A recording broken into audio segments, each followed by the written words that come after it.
Welcome to Azeroth United, a weekly podcast about World of Warcraft. My name is Denethar, and I am your host. Welcome, everyone. Thank you so much for joining us.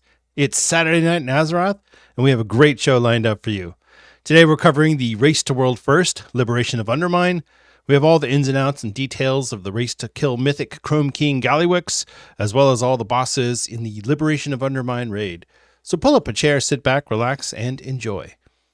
And as always, if you have any questions or comments about the podcast, or if you have a particular topic that you'd like to hear discussed, please email us at azerothunitedpod@gmail.com. Also, if you enjoy the show, please consider leaving us a 5-star review and rating on Apple Podcasts or Spotify. That really helps out the distribution, so if you're inclined to do so, we would be very grateful. If you're watching this on YouTube, you can help us out by giving us a like and a subscribe. I'd also like to take a moment to thank our patrons who give their IRL money to help out the production of the show. Our friend of the show patrons are Judge Omni, Stug Life, and Thelial. Thank you so much for your support. You help make Azeroth United possible. I also forgot to mention this a couple weeks ago, but we do have a new free patron that joined. I must have missed it at some points. But Garrett W., thank you so much. I'm so sorry I missed you earlier, but if you want to join our Patreon, you can get there by going to patreon.com/AzerothUnited. We have 2 paid options plus a free option if you just want to join and be part of the conversation. So you can do that as well. Before I get to the news, I wanted to do a quick rundown of what I got to do last week on WoW, and boy, was it a busy week. So patch 11.1 launched. So that happened. And pretty much I've been focused on getting the Demon Hunter ready for raid. That's honestly what I did. I ran the new dungeon on normal, which was fine. I did a +4 Arakara because that was the only dungeon I hadn't done on the Demon Hunter. So I've done all 8 now on him, and so he's essentially done for season 1. I think I ended up with like 1,400 rating, whatever. It's season 1 was fine. It was fine. I know there's a lot of complaints. Oh, Mythic Plus is too hard, or oh, blah, blah, blah, whatever. And it's like, the reality is it's not too hard. There's just no ramp. And, Blizzard is making it significantly easier. So the people who are complaining during season 1, hopefully won't be complaining during season 2, because if they are, I don't know. I don't know what to tell you. I mean, they're making it way easier. And, Anyway, I did a +4 Arakara. We only wiped once on the last boss, which is impressive. Mostly just learning how to drive my my car around Undermine. I've gotten pretty good at it. I'm doing the races. I still can't get the races consistently at gold, but it's fine. I'm getting better at it. Really the big thing is just going around and finding all these little quests, like trying to set up the wedding, or you've got the apartment for rent. There's just all these little things that give it so much life and so much energy. And I think as far as zones go, this is probably one of the best that Blizzard has ever done. And that includes expansion launch zones. The thing with, I would say this is probably the best zone they've done as far as feeling like a real place since Battle for Azeroth. Because both of the Alliance and the Horde zones felt like real places. They felt like someone you were actually going to, and it was like, oh, okay, there's people here and they're living their life, and we're here to mess things up. So I don't know. I like Undermine. I feel like the initial quest line to get to Undermine was a little long, but if that's my only complaint, then I'm okay with that. Because honestly, Blizzard, I think, has done a pretty good job of making sure that the player experience is just top notch. I don't know how this feels for new players coming in. If you haven't played World of Warcraft a whole bunch, this probably feels a little weird, because especially if you started in the War Within, this is going to feel a little odd, because if you don't understand that we're going to a new place and you have to do the initial quest line, it's probably like, what are we doing? Why are we doing this? What's going on? The storyline also ends a little abruptly. which, having done it on the PTR, I know where the story goes from here. But we've got to wait until Tuesday to see what Renzik is able to get out of Gazlowe. I wanted to say Maslow. It's not Maslow. That's the hierarchy of needs. Gazlowe, the goblin, the hierarchy of profit. So, yeah, to see what Renzik is able to convince Gazlowe to do. But the story is solid. It's a great story, and I didn't think I was gonna like goblins. I mean, when we got a Gazlowe story with the launch of the War Within, I was like, goblins? What? No, why goblin story? It makes perfect sense. The cinematics are great. The story lead up is great. All of it just so good. And so cheers to Blizzard. Hats off to their development team, the art direction, the music is amazing. All of the great music, and the music changes depending on who you pick as your cartel that you want to support for the week. It's just a really well done zone. I love it. I'm so happy with it. I hope that Blizzard continues to do things like this going forward. I don't need a full-fledged zone every .1 patch or every .2 patch, but getting one like this is always a nice treat. So, well done. I salute you, Blizzard. I would say we haven't gotten anything this good since maybe Mechagon, probably. As far as a patch zone, because what do we get in Shadowlands? Korthia, Zereth Mortis, and then in Dragonflight we got Zerlek Cavern and the Emerald Dream. So yeah, this is the best thing that we've gotten since we got Mechagon and then we got Nazjatar. So anyway, it's a great patch. The game is so much fun right now. There's a lot to log on and do, which is something that WoW doesn't always do very well. Sometimes you log in, you run around, you do a circle, and you're like, maybe I'll play an alt, or maybe I'll do something else. If you're in that mode where you're like, I don't really have time to do a Mythic Plus, and that's the other thing I want to mention, Delves. The 2 new Delves are great, especially Side Street Sluice, fantastic Delve. The Excavation side is okay. As far as the Delves go, I'd probably give it like a high B or a low A tier. Side Street Sluice is S tier. It's so good. I love it. I know it's confusing to get around at first, but once you do, okay, I'll take that back. I'm playing a Demon Hunter, so I can get around really easily, jumping from platform to platform and whatnot. Maybe it's not quite so much fun if you're playing a warrior or a druid or a warlock or something. I don't know. I'm having fun. I'm really digging it. So, the Delves are great. The zone is great. The story, the music, the art direction, the quests, everything. I'm happy with the whole thing so far. So props to Blizzard. A+ patch zone. Well done. They should all be this good. So, all right. That's enough of that. We do have some news, and then we've got a lot to talk about for the Race to World First. So let's get into the news and then on to the main topic.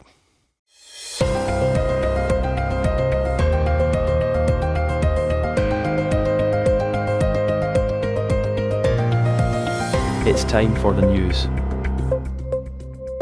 In Blizzard news, so there's a couple of news items that we're going to hit really quickly, and then we'll move on. Let's start with the trading post. So the March 2025 trading post has launched, obviously, since we're in March now. If you didn't know that, then I suggest you consult a calendarist. So here's the thing. It's very spring butterfly-y right now in the trading post. If that's not your aesthetic, this is a terrible trading post. If this is your aesthetic, this is amazing because every weapon, all the back pieces, they've got more butterfly wings, the mounts, the outfits, all of it looks so cool for that particular motif and aesthetic, which I'm not a big fan of, but I can look at it objectively and go, this is cool. I really like this. There are 4 mounts on the trading post, 3 new ones and 1 returning mount. There's a few outfits on the trading post, many weapons that are all kind of butterfly themed. There's a new skirt color, which is kind of a gray, lavender-ish color. A new Prowler's Deep headgear, or a Prowler's headgear and a Prowler's shoulder cape. Just overall kind of a, it's a very themed trading post. And if this is something that you are into, then great. If it's not, that's okay. You just save your tendies for next month. The Twilight Witch's attire is back. I think this is the third time it's the second time it's returned. First time it was on the store. And then you can also get a delicate jade parasol, which is great if you need to be able to float.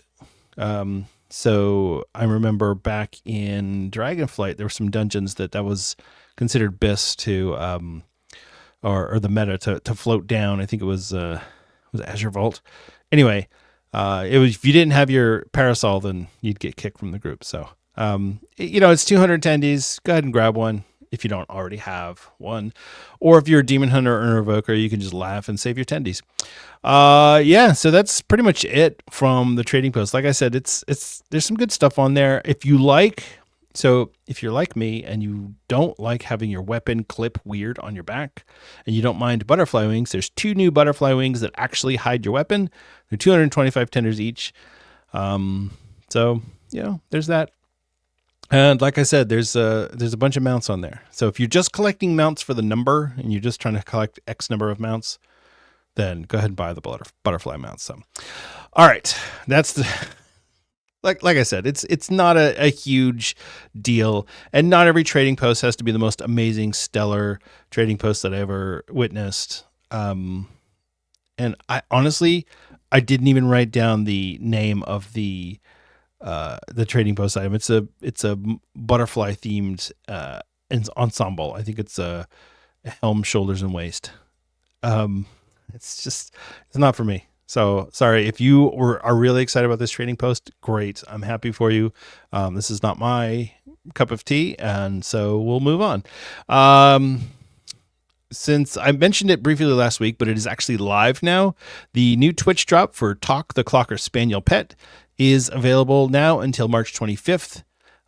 So check out your favorite Twitch streamer. You got to watch 4 hours of stream, and then you will get the little pet. It's a pet, like steampunk Cocker Spaniel dog pet. It's cute. It's cute. If you want to have it, go. It's easy to get. You can even put Twitch on in the background, just have it playing, and you don't even have to really think about it.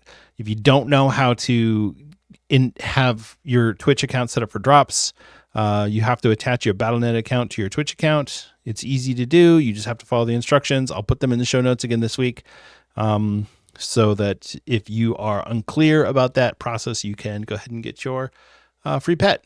And like I said last week, it's always a good thing to do, because Blizzard sometimes releases old mounts or other cool things on the store or on the Twitch drops that you're like, wow, that's really cool.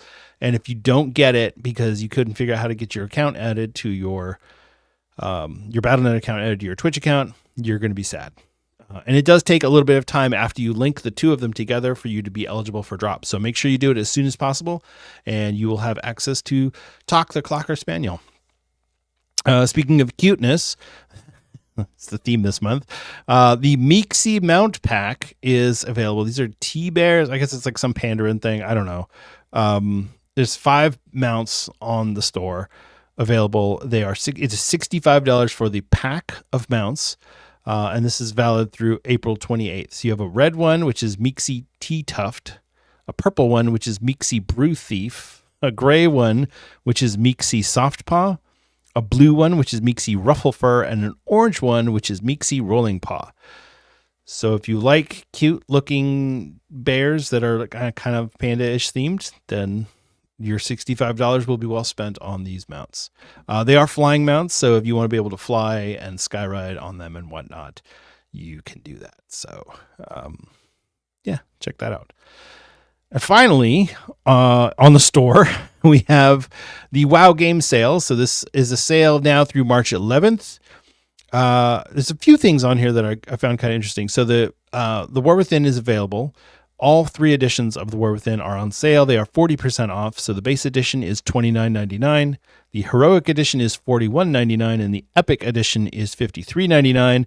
The Epic Edition no longer comes with early access because that time has since passed, but you will get all the other benefits from getting the Epic Edition, which includes the boost and 30 days of game time. So if that's something you're interested in, a boost itself. The boost is on sale at 33% off. That is $40. So for $40, you get a level 70 boost. If you have not yet purchased The War Within, this is the way to do it, because you'll get, for $53.99, you'll get a boost and 30 days of game time, which is a $15 value. So just those two combined exceed the price of the Epic Edition. Plus you're getting The War Within, which is so far a pretty banger expansion, I must say. Additional game service that are available. Character transfer service is 30% off at $17.50. Faction change, race change, name change, all that sort of thing. So check out the store if you are interested in any of those things. Like I said, if you have not yet purchased The War Within and you're unsure and you're listening to this and you're going, Denethar, please tell me, is this worth buying? Yes, it is worth buying. It is absolutely worth buying it. Pay the money. Even if you just get the base edition, it's worth it because The War Within is fantastic. So that's my spiel. I hope I sold you on it. That's all I got. There's also, it says save up to 50% on Cataclysm Classic Fiery upgrades, but it doesn't really have any information on that. So I don't know what that's supposed to, it looks like it's the stuff that you got from doing the Cataclysm Classic Hero Pack back in, I guess it was last year. But it wasn't really clear. So I don't know. Check out the store if you are looking to buy some stuff. If you've got some money spending or money burning a hole in your pocket and you want to spend it, go check it out. There's no discounts on merch or anything like that or other games, just the WoW products listed. So, all right. This week in World of Warcraft, it is The War Within Season 2, Week 1. I don't know what the affixes are. I'm not sure if somebody else has figured out what we're going to get for affixes this week. But I don't know. I do know that for 2 and 3 keystones, there is no affix. And so the Xal'atath, Xal'atath's Bargain affix will start at +4. Fortified and Tyrannical will pick up at +7 and +10 respectively. And then Xal'atath's Guile will kick in at +12, which will add the new 15-second death penalty counter. So affixes are much more player friendly this time around. So we'll see how it goes. So this is the first week. So if you're looking to get some Mythic Plus done, this is the week to do it because nobody else is going to know the routes. So if you don't know them, you won't be quite the screw up like I was in every Mythic Plus I did this year, this season. So season 1. Right. Weekly events. We've got the Battleground bonus event is up. You will pick up the Sign of Battle buff. Honor gains from Battleground objectives and wins increased by 50%. Pick up the quest A Call to Battle from Archivist for Thrune in Dornogal to win 4 Battleground matches for Marks of Honor and Conquest. It is also the Pet Battle bonus event. So these two seem to sync up together now. Because we've added the delves in. So to me, that works really well. So that's fine. The Pet Battle bonus event, you get the Sign of the Critter buff. Battle Pet experience increased by 10%. You will get the quest The Very Best from Archivist for Thrune and Dornogal to defeat 5 players through Find Battle with a team of level 25 pets, and you will be rewarded with an ultimate battle training stone. This is a terrible quest because I don't want to play players. I want to go out into the world and fight pets or fight animals so I can tame them. But if you're into PvP pet battles, then you can get an ultimate battle training stone. These are also really cheap to buy. So honestly, if you just find a pet trainer and you've got some charms laying around, you can just pick one up pretty cheap.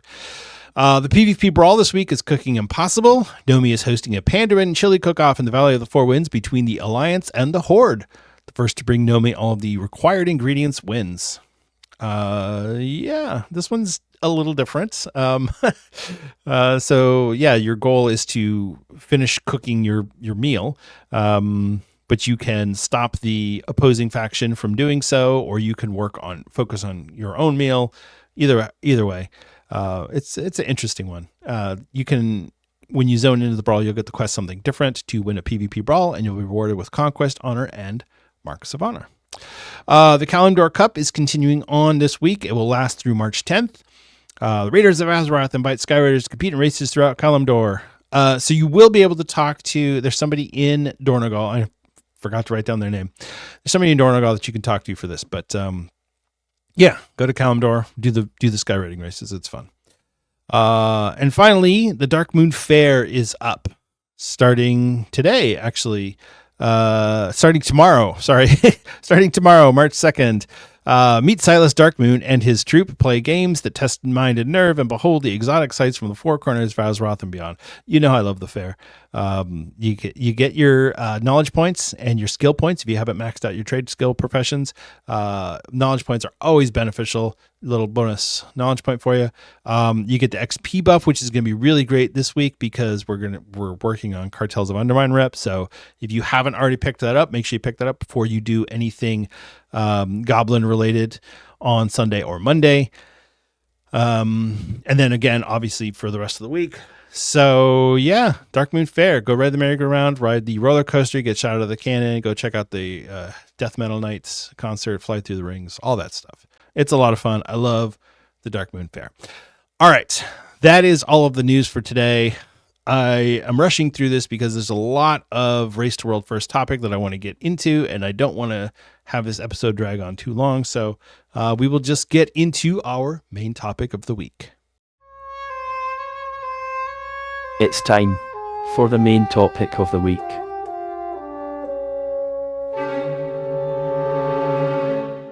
So the Race to World First is back, and we are now going through to kill Chrome King Gallywix in the Liberation of Undermine Raid. So very much looking forward to this one. I wanted to talk about, so we'll go through the raid.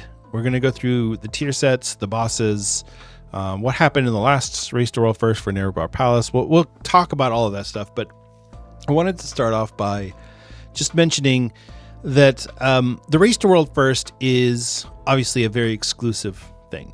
Technically, everybody can participate in the Race to World First, whether you are a top class raid member or if you're somebody like me who is trying really hard to get AOTC this season, or if you're somebody who's maybe you've done a few delves and you mostly do old raids and do transmog runs.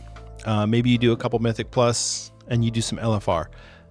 Technically, we're all part of the Race to World First, but only the top guilds are going to get any sort of mention in it because they're the only ones that are going to be running Mythic and making progress on the bosses. So the reason that I mention this and the reason that I bring this up is because I feel like a lot of people hear Race to World First and they turn their brains off. They go, I don't care about this elite nonsense. And while, yes, it is a little bit of that, I also think it's important for if we look at the Race to World First in a competition standpoint, and we look at it much in the same way that we look at, say, baseball. If you think about baseball, baseball started as a game that was played by various teams. They played each other. Obviously, this is a little bit different because this is not player versus player. This is player versus environment. But these teams played each other, and it was more of an agreement between these teams that, hey, we're going to honor the outcome of this game. There was no league. There was no officials. They kind of agreed on their own rules. Over time, it became more formalized and it became more official. And eventually you have the National League that was formed, and then later on the American League, and now they have kind of, technically they aren't combined, but they are essentially combined into Major League Baseball.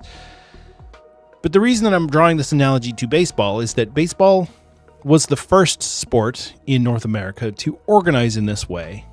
Everything that came after it, football, hockey, basketball, all of these sports, they followed the mold of baseball in order to assist them with organization. There was a lot of hockey that went on before the 1900s, but it wasn't really organized in the way it is now until after baseball became organized in this country. And don't forget that the original 6 NHL teams, only 2 of them were Canadian, 4 were American teams. So it's really important to think about this. This is a group of players who have agreed to kind of these rules. Here's how we're going to do this. We're going to try to get here first. It's a race, but it's also a competition between each other as they're trying to get the best players. They're trying to figure out the best strategies. It's not just who can go the fastest. It's who can be the most efficient with their time. The guilds do splits, which is they take their alts and they use their alts to run their main characters through heroic over and over and over again. So everybody will do that, and to get the main characters the best gear, tier sets, all of these things to give them the best chance for success. This is a thing that happens, just like streaming has turned into the new standard for the Race to World First. There are no agreements on who needs to stream. And at any point, one of these guilds could turn off their stream. It would be bad for ratings, and this is a money-making venture for these teams, but they don't have to. There's no specific agreement for how this has to take place. So, that all being said, there are 2 teams in North America that were amongst the top 10. There were 3 from Europe, 1 from Korea, and 4 from China. So it's a very good split amongst teams from all over the world. The fact that we had 4 Chinese teams when China had just got back onto WoW in the beginning of the War Within. They just came back to WoW. They had no WoW for a year and a half. So the fact that they were able to field 4 teams, I think it says a lot. And if you think about it in terms of, okay, well, some of these players are going to go to the better teams. They go, well, hey, I was in this guild and we were 9th. I want to apply to the number 4 guild and see if I can get in there. So that's how your better players are going to funnel upwards. And you have this apex at the top where you've got your Liquid, you've got your Echo, you've got your Hugo Hero, which is the Chinese guild that came in 4th. These are the best guilds. And every other guild right now funnels up to these guilds because there's no actual organization for this. There's no rules that say, hey, you can't just grab players from another team. If the Dodgers wanted to take one of the players from the Yankees, there would be problems because they'd go, hey, wait a minute, his guy has a contract. Well, that doesn't really work in a Race to World First environment, in video game environment. Any player can join any guild that they want, especially if you're going cross region. You can just, I'll just roll a new character. So my character on the North America realm is still in Liquid, but I'm going to roll a new character on EU, and that character is going to be part of Echo. You could do that. There's no rules against it because there's no technical organization that is overseeing this. Blizzard does not oversee the Race to World First. They support it, but they do not oversee it and they do not manage it. It is entirely managed by these teams. They pay for the casters who, the broadcasters who go through and they actually are able to give us the play-by-play on these fights and talk to us and inform the audience on what's going on and why did they choose to do this thing and what are they doing now and how come they pulled this strategy. And that's what you're getting when you watch these streams. It's not just some player playing WoW and you're watching his stream. You're actually getting a full-on broadcast with people who are being paid money to do this. I don't know how much they're being paid, but they are actually getting paid. They get facilities where they go and they are able to group up as a team and live together for the entire duration of the race. So yeah, it is still in its infancy. WoW is only 20 years old, as we learned last year. It's 20th anniversary.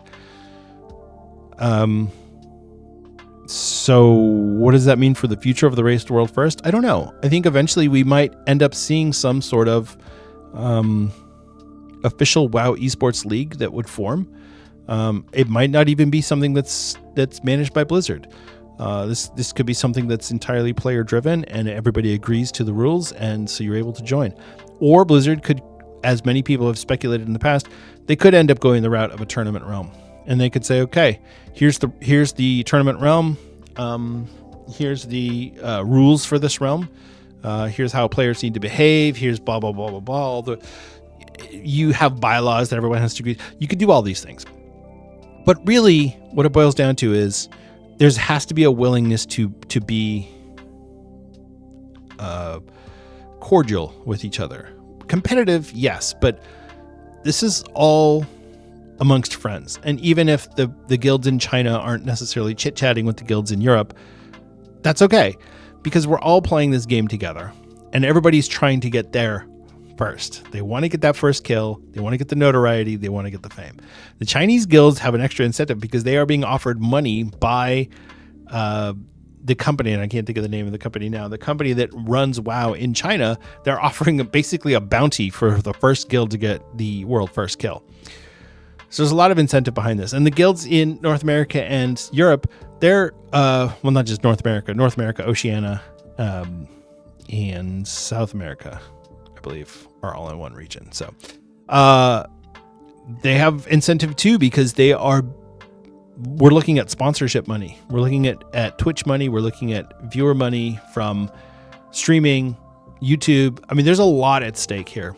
So all this to say that while the Race to World First is exciting, I think we're watching the birth of something new. And it might take a few more cycles, but it's eventually going to hit, and we're going to see the Race to World First graduate into something bigger, something more organized, something more structured, with or without Blizzard's help. I don't know, but it's not going to continue in this manner forever. Somewhere along the way, it is going to get organized. So, all right. Let's talk about, that's my little monologue on the Race to World First. Okay, let's give a reminder to the listening audience at home. The Race to World First for Nerebar Palace. First place was Liquid. They completed the raid on September 29th at 3:02 a.m. Eastern Time with a total of 404 pulls on Queen Ansarek. Okay, this is important. Echo completed the raid the next day, September 30th at 8:07 a.m. Eastern Time, and 449 pulls. Method completed it that same day, September 30th at 10:18 a.m. So just over 2 hours later. They were just on their heels, and Method only took 425 pulls. So those two guilds were really close. So I'm really curious to see how that goes. Either they'll get closer or they'll pull away. I'm not sure. Are we going to see a flip-flop? Is Method going to take over the number 2 spot or even grab the number 1 spot? We'll have to see. Number 4 and number 5 are both Chinese guilds, and I know I'll butcher the names, but Hugo Hero was number 4. They finished on October 2nd. With 547 pulls. And then we get all the way to October 8th. So we're going to go 6 days afterward. Okay, 6 days. And Jitan Hong with 868 pulls on the boss. Number 6, Instant Dollars, also on October 8th. This is a North American guild, and they took 430 pulls. Z-Box, which is another Chinese guild, on October 9th. With 1,035 pulls. It's insane. How do you do 1,035 pulls on one boss? I can't even. No, I would not. Number 8 was Fat Shark Yes in the EU on October 10th with 454 pulls. Number 9 was End Myth from China on October 13th with 1,007 pulls. And to round out the top 10, we have the guild Mate from Korea on October 16th with 880 pulls. So you kind of get the idea here. These early guilds are able to do it in a much smaller number of pulls. But again, like I said, you have not filtered the best to the top yet, like you have in North America. In Europe, you have 2 guilds up at the top with Echo and Method. And I guess the European play race is bigger. I'm not really sure how that works. But they've both been really competitive with each other the last couple of races. So we'll see how that goes. Either one of them could take it at any point, number 1, or it might be Liquid again. Who knows? Will we see a Chinese guild jump in and grab number 1? It's possible, especially if these guilds are able to recruit players up and funnel them into one guild. You have better players. You have more structure, more organization in the guild. Remember, they just had come back to WoW recently. And so there was probably a lot of prep work that went into that, and they still managed to get 4 guilds in the top 10. So maybe we get 3, but one of them gets the number 3 spot, or the number 2, or even the number 1 spot. There's a lot of guilds that ended up on the outside looking in this time around. There were no Oceanic guilds that made it into the top 10, obviously. No South American guilds. And, it's tough because the race is unforgiving. You make a mistake, you start over. You make the wrong call, and you lose time. So it's really important for these teams and these players to be managed really well, to be led really well, and for the players to be super, super prepared for whatever's going to come, and for them to not get a whole bunch of sleep. So, all right, let's we'll see. I'm going to talk about the race again next week because it's big, and I want to talk about it from the standpoint of where do we stand, where have guilds, how far have they managed to get in the raid. There's some speculation right now that this raid might end up being easier because of different reasons. I have no idea. That's all guessing. We'll only know when we see the mythic fights, especially Gallywix, because we actually haven't seen that fight yet. There was no testing for the Gallywix fight on the PTR. So, the bosses in Liberation of Undermine are Vexy and the Gear Grinders is the first boss. Then you have 4 bosses that can be done in any order. They're all outside in an instance version of the Undermine. So you have Cauldron of Carnage, Styx Bunk Junker, Rick Reverb, and Sprocket Monger Lockenstock. Once you kill all 4 of those, then you move inside the Galagio Hotel. You fight the One-Armed Bandit. You fight Mug Z, the Heads of Security. And then you fight Chrome King Gallywix. So what I wanted to do is I wanted to go over the first 5 fights. These are all the outdoor fights in the instanced version of Undermine.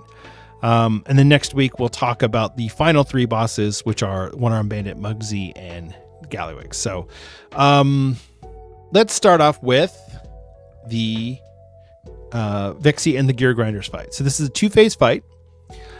Phase 1, so Vexy has like a war rig, like in Mad Max, right? It's like a giant tank car.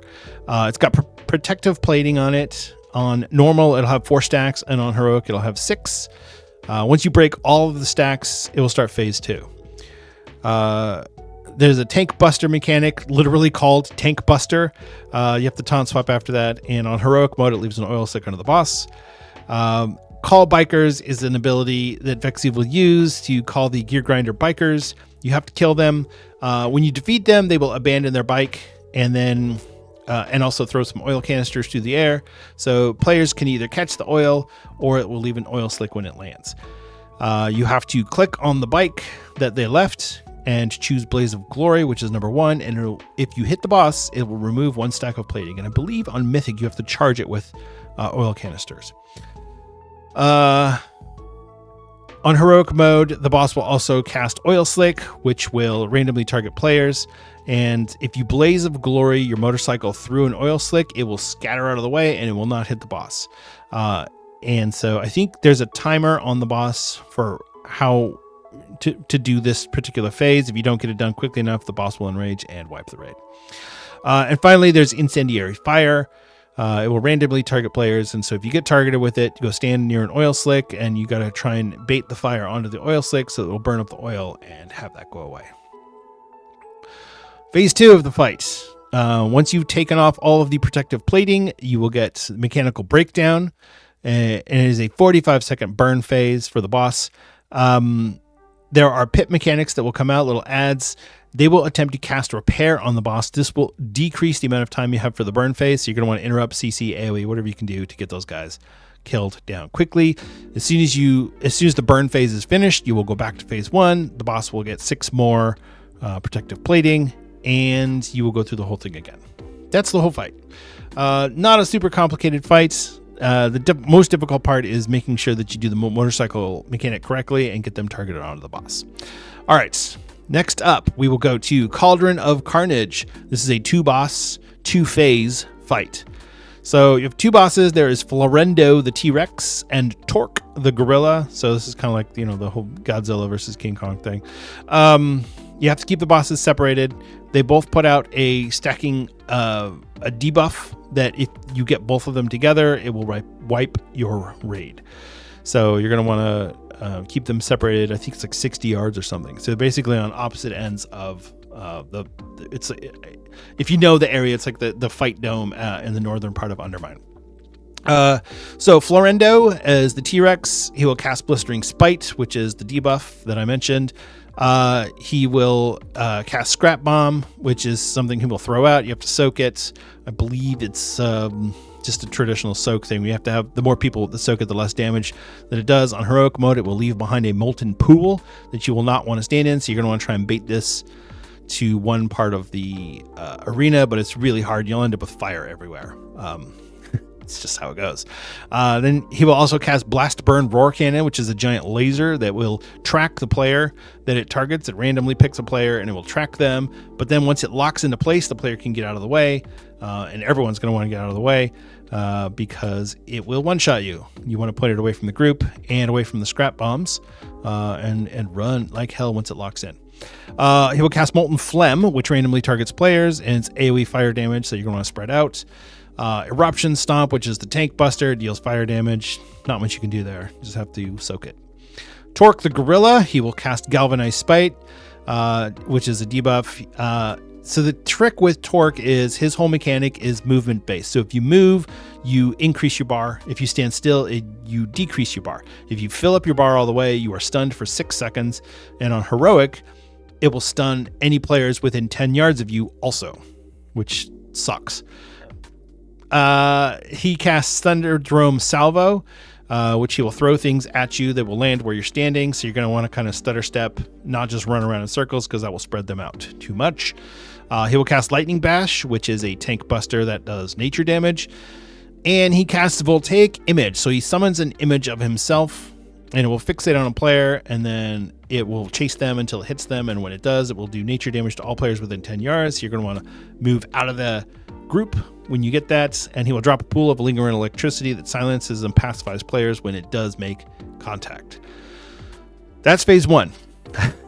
For phase 2, the bosses will run and fight each other in the center of the arena. They're not actually fighting each other. This is an RP fight, but it does do AoE raid damage, and every time this phase occurs, it will do more and more damage to the player. So you're going to want to kill the boss as quickly as you can. You want to try and limit the number of phase 2s you have to go to. And that's the whole fight. And then after phase 2, when you go back to phase 1, you're going to want to switch sides. So if you have the previous debuff, you're going to switch to so if you have the fire debuff, you're going to switch to the nature electricity side. And if you have the electricity debuff, you want to switch to the fire side. That's it. Simple. All right, moving on. We've got Rick Reverb. This is a really cool fight. He will cast Amplification. So he drops one amplifier at his location. It's like a pylon that will come landing on the ground. And then there's a drone that will drop an additional one at a player location. So he'll pick a player and he drops a pylon on you there. The pylons will slowly gain energy. If the boss is near them, they will gain energy faster, I think 20 yards. It will do raid-wide damage called Noise Pollution. You have to drain it and keep it towards empty. You can't empty it completely. It'll continue to fill up. So you drain it, and if you walk away, it'll start filling up again. And so you click on it and to channel, and then it has a little circle around it. If you step out of the circle, you'll stop channeling.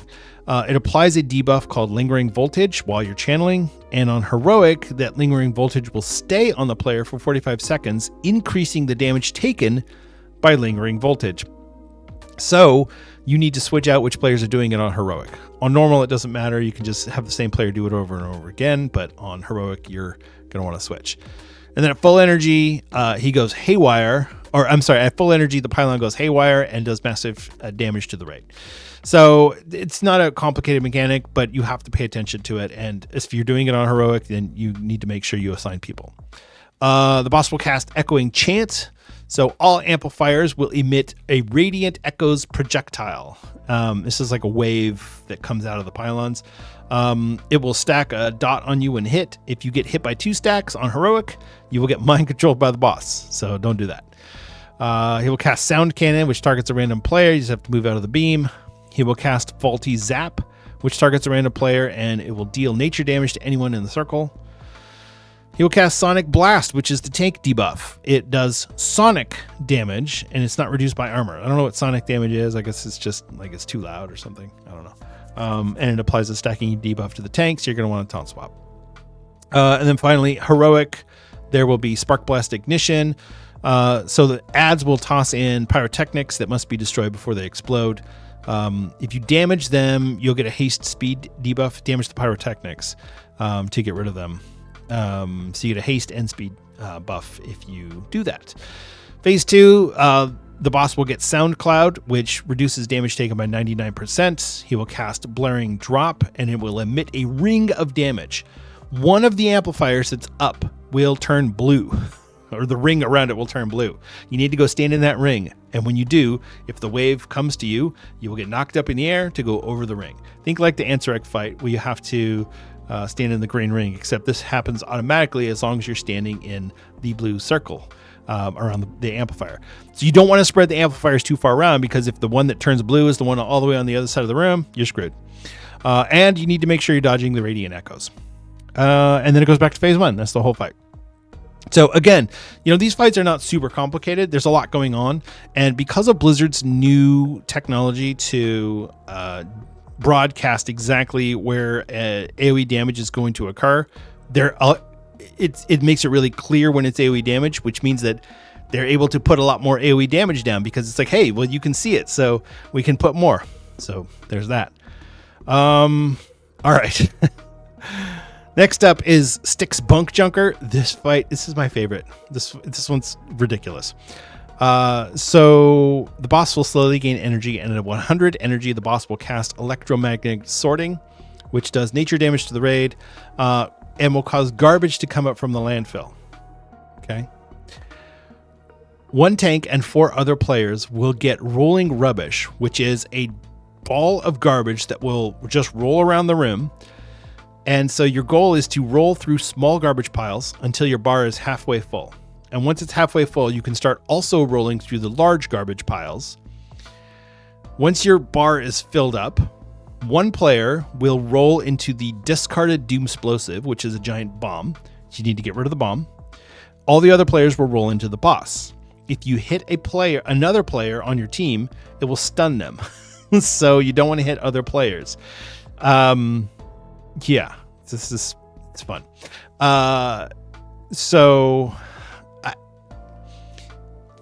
It sounds weird, but when you see it, you're going to be like, oh, I get it. This makes perfect sense. So anyway, the boss will cast Incinerator, which marks a random player with small AoE. You need to avoid the garbage piles when he does this, because if you're standing on a garbage pile and you get hit with a fire, your garbage pile will turn into hot garbage, and you will not be able to roll through it anymore.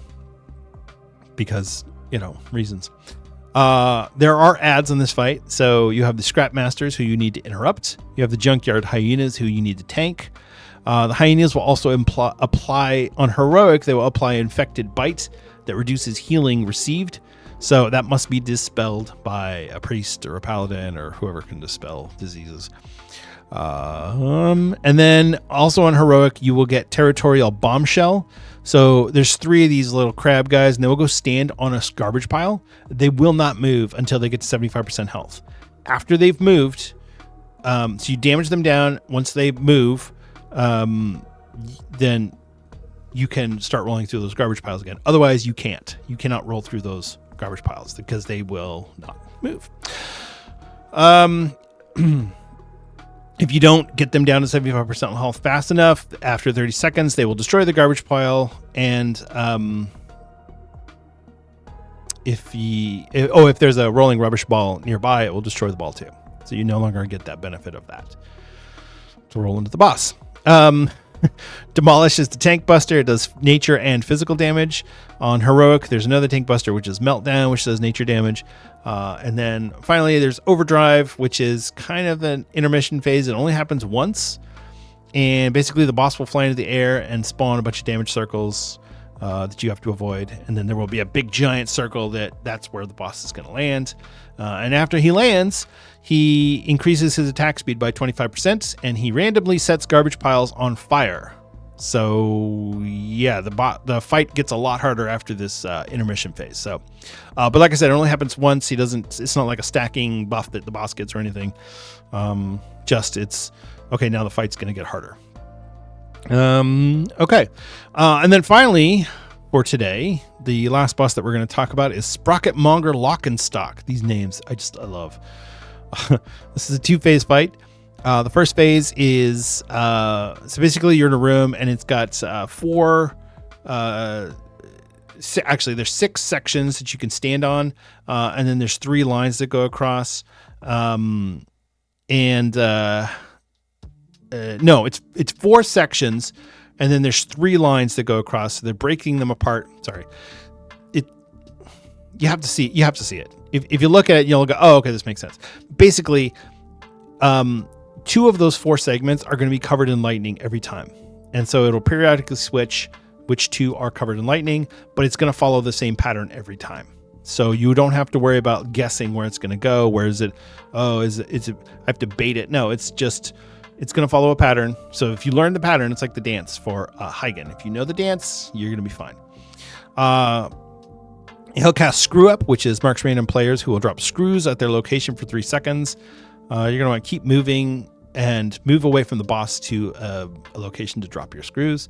Gravagunk, he will apply Gravagunk, which increases damage taken and reduces movement speed to the tank. So you're going to want to swap at like 5 stacks or so. And then Pyro Party Pack, you will periodically cast this on the tank. You have to taunt swap, and then it also puts a debuff on you that will cause you to explode. So you're going to want to run away when you get it. So after the taunt swap, then the tank who just got taunted off of will run and drop off the Pyro Party Pack. And then after he goes, okay, so we'll go through phase 2. There's one other mechanic in phase 1, which is the Foot Blasters. This is in heroic. So he will spawn a set of 4 landmines.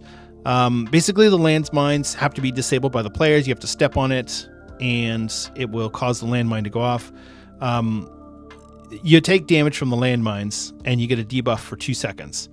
So what you need to do is you need to set off a landmine, heal up. 2 seconds later, set off another one, and so forth. There are 12 total landmines to drop, so you're going to want to have the players kind of do them in take turns doing that. So yeah, and you have a debuff on you, so you can't do it again. So if you do the first one, you should be able to do the 13th one, and so forth. So, all right, in phase 2, it's called Beta Launch. He pushes all players to the edge and electrifies all of the non-conveyor belts, so the 3 lines that are going across. He's going to electrify all those. You have to run against a conveyor belt to get to the boss. You could use a Warlock Gateway or whatever. There's going to be a lot of damage going on. So I skipped a section of phase 1, and the reason I did this because after phase 2 happens, so he does all this, you have to get to the boss, blah, blah, blah, whatever. But after he does this, so he has inventions that shoot across. So there's fire that shoots across, there's rockets that shoot across, and there's there's magnets that show up in the center, and they will pull you to it. And when you do damage, if you get pulled into it. After phase 2, these become empowered. So he starts firing giant void laser beams, or giant void rockets that shoot out at everyone, in addition to the other things that he was already doing. So he's just adding more to the fight. This part is a little weird, and it's just basically a lot of stuff to dodge. And so you have to just watch your footing, watch your surroundings, and that's the whole fight. So I'm going through this kind of quickly, but really what it boils down to is you need to know what the spells are called. You need to know what these abilities are called. I can't tell you how many times I've been in a group where somebody is like, oh, when the boss casts the fire thing. It's like, the fire thing, which one is that? It would be good to know, especially if you're new to raiding, going into a fight like this, or any of these fights, what are these spells called? How do I know what to watch out for? Because it will show you what the boss is casting. It will tell you what it's doing. So you can learn, not just follow what your raid leader says. If your raid leader says move, everybody moves. If your raid leader says you use your cooldowns, everybody uses their cooldowns. That's not the way to learn how to raid. The way to learn how to raid is to learn for yourself how to do it. When your raid leader calls for it, you should already know that that's coming. These are the types of things that are going to make you a better raider and a better player, is just learning the mechanics of the fight, learning what they're called, learning what to watch out for, learning what it looks like. These things are important to improving your quality of play and just making you an overall better player. I'm a terrible player. I'll admit it. I don't learn everything every time, but I try. And when I do learn it and I do pay attention, it's so much easier and I have so much more fun. So I would definitely recommend learning the boss fights yourself. There are guides on Wowhead that you can use that will give you, it's like a cheat sheet that will tell you all the abilities and give you kind of the basics of the fight. Get those. There's some videos that you can watch. There's a ton of videos out there. I would check out Ready Check Pull. They have some videos. I'll put all these links in the show notes. But yeah, it definitely is worth taking the time and learning the fights before you go in there. So, all right. Let's talk about tier sets. So we'll wrap this up with the tier sets. So there's been a lot of discussion about tier sets from different players this time around. And the reason is Blizzard has decided to change the tier set bonuses to be more uniform amongst the different classes and specs. This has caused a lot of stress for players because it no longer gives you that kind of complexity of play where you're learning a new play style because of your set bonus. Everybody's going to play essentially the same way. There might be some slight variations, but basically all of the set bonuses are going to be the same. They're going to give you kind of the same feel for the fight. All right. First of all, set tokens drop from Helm drops from One Armed Bandit. The shoulders will drop from Rick Reverb. The chest will drop from Sprocket Monger Lockenstock.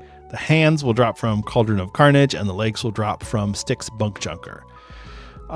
If you're concerned about your class tier tokens, it's pretty standard stuff. Death Knight, Demon Hunter, and Warlock are on a token together. Druid Hunter Mage, Paladin Priest Shaman, and Evoker Monk Rogue Warrior. Those are the tier token breakdowns. Okay. So the way that they've done this is each of the 4 roles in a raid will have a different set bonus, and that set bonus will apply to all classes that have a spec for that role. So for example, the tanks all get Luck of the Draw. Luck of the Draw is something that gives you a tank cooldown for a short period of time and increases your damage dealt. That's your 2-piece set bonus, and then your 4-piece will expand on that. So to give you an example of how this works, a Blood Death Knight, each time you take damage, you have a chance to cast Icebound Fortitude for 4 seconds and gain Luck of the Draw, which increases your damage dealt by 15% for 10 seconds. That's pretty straightforward. You get a tank cooldown and increases your damage. Protection Warrior. Each time you take damage, you have a chance to cast Shield Wall for 4 seconds and gain Luck of the Draw, which increases your damage dealt by 15% for 12 seconds. A little bit different, same idea. The 4-piece bonuses are Blood Decay. Luck of the Draw has a 2-second increased duration. While Luck of the Draw is active, Death Strike costs 10 less runic power and can strike up to 2 additional nearby enemies. Okay, so it's making what you already do a little bit better. That's pretty cool. Protection Warrior. During Luck of the Draw, Shield Slam's chance to critically strike is increased by 75%, and its critical strikes reduce the cooldown of shield charge by 12 seconds. Again, that's really cool, but it's not changing your playstyle a whole bunch. You're basically doing what you do a little bit better. For melee classes, they're going to get Winning Streak. Now, this one is really divisive. A lot of people don't like Winning Streak, and I'll explain why. So you get a buff to certain abilities, and that buff will stack. But those abilities also have a chance to remove the buff. So, Havoc Demon Hunter. Your spells and abilities have a chance to activate a Winning Streak, increasing the damage of your Blade Dance and Chaos Strike by 3%, stacking up to 10 times. Blade Dance and Chaos Strike have a 15% chance to remove Winning Streak.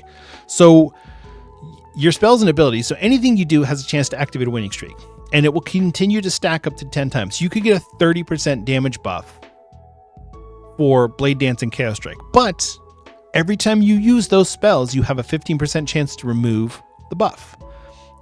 Obviously, this is playing on the whole idea of a winning streak. It's like, hey, if you're on a winning streak and you keep gambling, eventually you're going to lose. So I do get it, but it doesn't feel good to know that the very thing you're buffing also has a chance to remove what you're getting.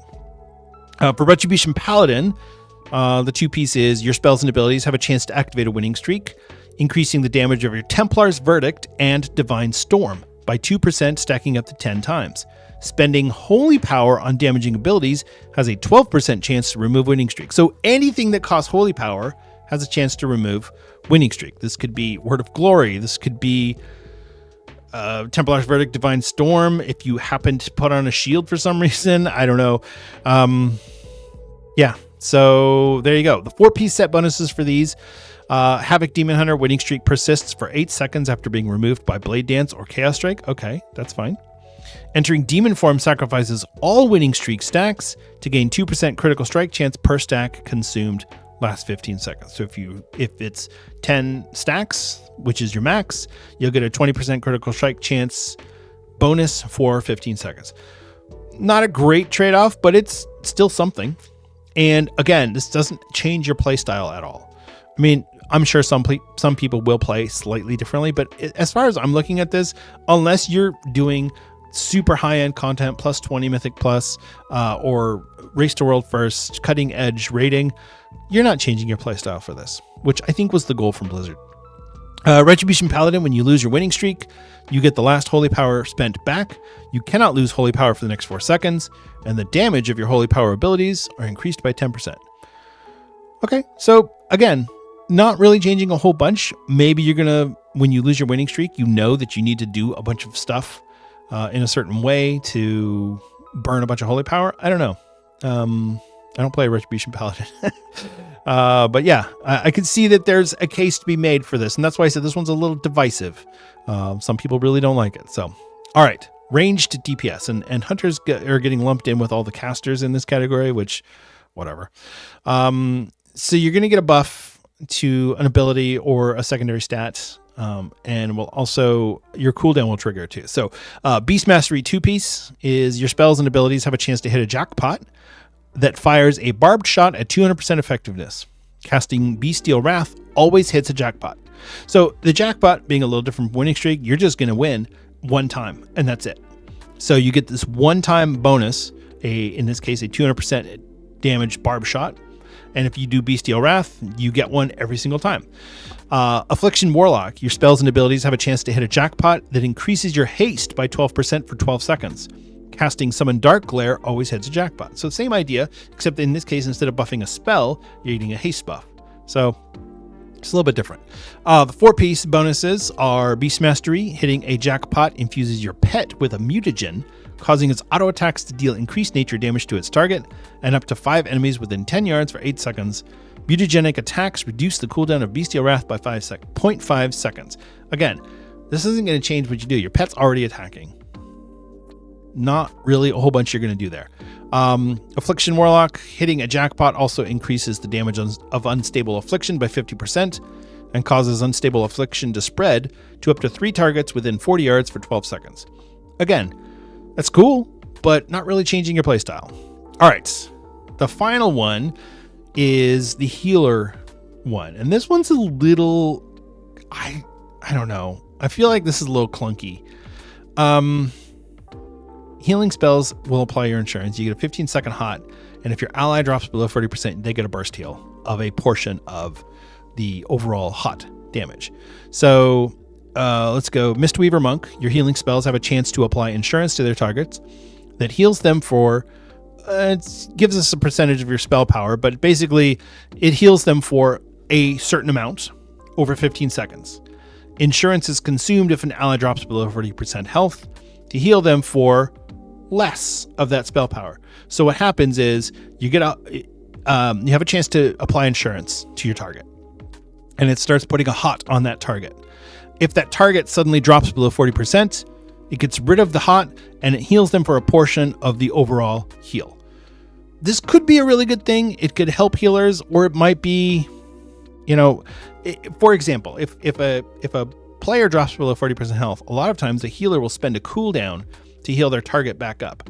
if they also get this bonus insurance is consumed, it's going to feel bad. Just saying. Holy Priest, your healing spells have a chance to apply insurance to their targets that heals them for 1000% of spell power over 15 seconds. Same thing. This is basically the same thing. Insurance is consumed if an ally drops below 40% health to heal them for 600% of spell power. Same idea. The more spell power you have, obviously, the better it's going to be, but you have no control over it. You have literally zero control over this. The 4-piece is for the Mistweaver. Casting Renewing Mist applies insurance for 6 seconds. The healing of insurance is increased by up to 50% in proportion to the coverage Renewing Mist has on you and up to 10 allies. Okay. I mean, this is okay. I don't know. I don't like the healer one. Holy Priest, Holy Word Serenity, and Holy Word Sanctify apply insurance for 10 seconds to one target, while Apotheosis is active. Your healing is increased by 1% for each insurance active on allies. Again, this is good. If I don't ever have to think about this and it never makes me feel bad, then that's fine. But the problem that a lot of people have with these set bonuses is that they don't feel like they're not exciting. There's nothing sexy about these set bonuses. The tank one, yeah, that's great that you get a defensive for 4 seconds or whatever. But what if you get it when you don't need it? And then what? And it was like, well, that was kind of a waste. It increases your damage for 10 seconds, but I don't know. The whole thing feels a little weird. I appreciate that Blizzard is trying something new. I really do. I like that. But I really think that maybe this wasn't super well thought out. So anyway, I don't want to get in too deeply in this because we haven't seen these set bonuses in action really in any sort of large scale capacity. So after we've seen people get these set bonuses and we get some idea of what they're looking at, maybe in a couple weeks, we'll be able to take a look back and go, hey, these are actually great, or hey, we were right, these stink. Either way, I think it's really important that you know what your class can do and what your set bonuses are so that when you get your tier set, you actually understand what's going on. And if you do need to make adjustments to how you play because of whatever reason, that you're aware of that. So, all right.